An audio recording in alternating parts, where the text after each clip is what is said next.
اور ایک روایت حضرت سلیمان بن سرد رضی اللہ تعالیٰ عنہ سے مروی ہے، کہتے ہیں کنت جالسا مع النبی صلی اللہ علیہ وآلہ وسلم، میں حضور علیہ السلام کی مجلس میں بیٹھا ہوا تھا، دو لوگ تھے، وہ آپس میں الجھ رہے تھے، ان میں سے ایک شخص کا چہرہ غصے سے سرخ ہو گیا، رگیں پھولی ہوئی تھیں اور ایک دوسرے کے لیے سب و شتم کا ماحول پیدا ہو گیا تھا۔ اللہ کے رسول صلی اللہ علیہ وآلہ وسلم نے ارشاد فرمایا، میں ایسا کلمہ جانتا ہوں کہ اگر یہ کلمہ پڑھ لیں تو ان کا یہ غصہ زائل ہو جائے گا، ان کی جو کیفیت ختم ہو جائے گی، اور وہ کیا ہے؟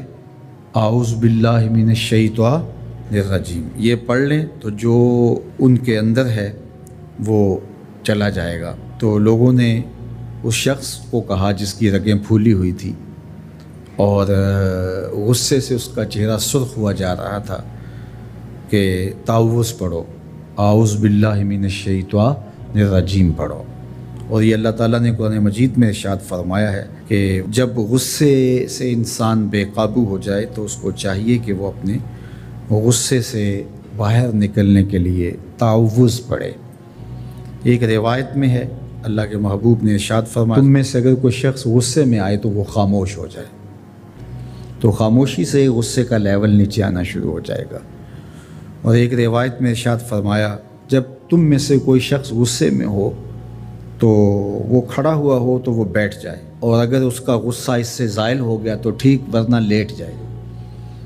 یعنی اگر وہ کھڑا ہو تو بیٹھ جائے، اور اگر بیٹھنے کے باوجود بھی غصہ ختم نہیں ہونے پا رہا تو لیٹ جائے، خاموش ہو جائے، تعوذ پڑھے اور بیٹھ جائے یا پھر لیٹ جائے۔ تو یہ چار صورتیں غصے کو کم کر دیتے ہیں۔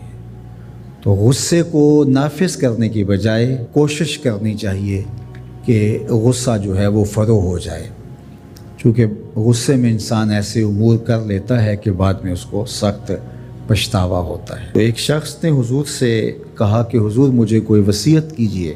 حضور نے اسے ارشاد فرمایا کہ تو غصہ نہ کیا کر۔ اس نے پھر کہا مجھے وصیت کیجئے، تو آقا کریم نے پھر فرمایا غصہ نہ کیجئے۔ اس نے پھر کہا، یہ بات ایک بار نہیں، اس نے کئی بار حضور سے پوچھی۔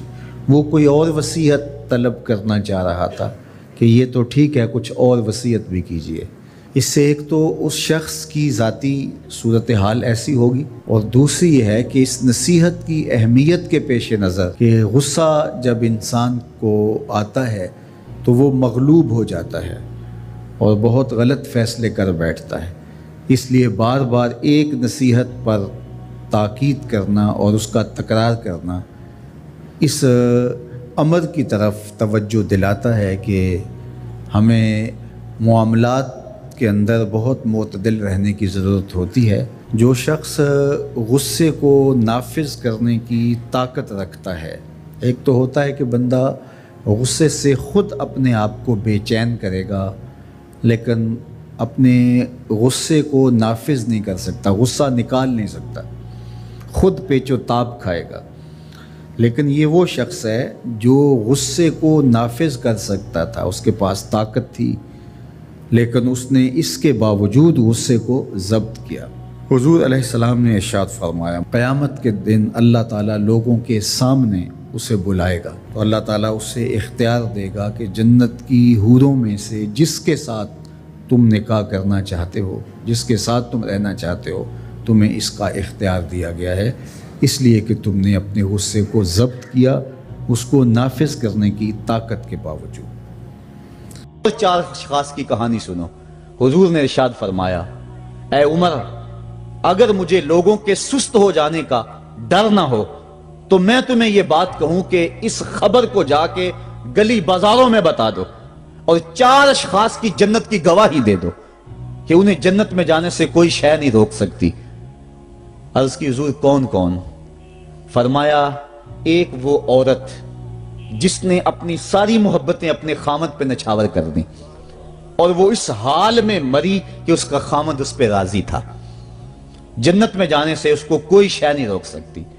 اور دوسرا وہ شخص جس کے بچے زیادہ ہیں، ذرائع آمدنی تھوڑے ہیں، لیکن اس نے اپنے بچوں کے پیٹ میں حرام کا لقمہ نہیں جانے دیا، محنت کرتا رہا، اوور ٹائم لگاتا رہا، مزدوری کرتا رہا اور اپنے بیٹوں کے لیے رزق حلال کی تلاش میں رہا۔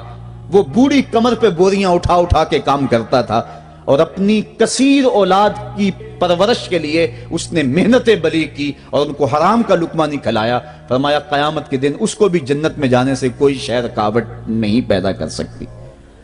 اور تیسرا حضور نے فرمایا وہ شخص کہ جو اپنے والدین کے ساتھ حسن سلوک کرے اور اس کے والدین اس پہ خوش ہوں، اس پہ راضی ہو جائیں۔